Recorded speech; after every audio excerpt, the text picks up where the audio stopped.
The first question that I get when I have a patient who's being just diagnosed is, what caused this? What got me to the point that I am? I don't have anyone in your family with autoimmune disease. What the heck happened to my immune system that went out of whack, and then it just caused all this inflammation? And now I'm a patient with a myositis or dermatomyositis. And the answer is that we don't know.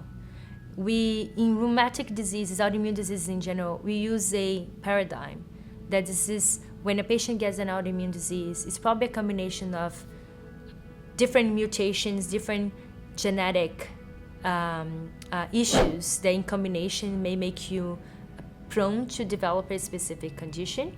So it's kind of a prime to something in the environment that kicks in. And again, the immune system got reactivated in ways it shouldn't. The problem is we have been okay in identifying some genetic factors that may contribute to increase one's risk, but again, in isolation, probably don't explain all the disease we see, but we have been very, very bad. We are really behind in understanding what is in the environment. And this is where the community really needs to get together. There is evidence that the incidence of autoimmune diseases is increasing.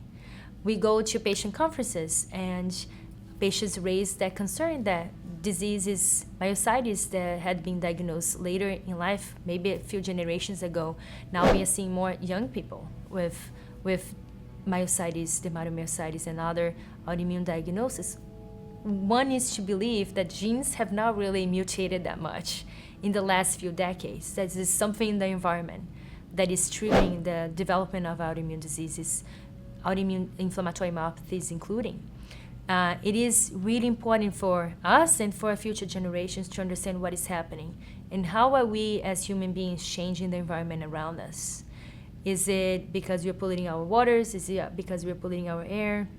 Is it because we are exposing ourselves to more UV light, to more pollutants in general, to more stress, right? Because we're not respecting our sleep cycles, because we're not respecting the time that we're supposed to have in community and in communion with one another. We don't know, right? And we know that as human beings, we are not only a bunch of cells, but we are also a bunch of cells that are interacting with one another in very dynamic and interesting ways.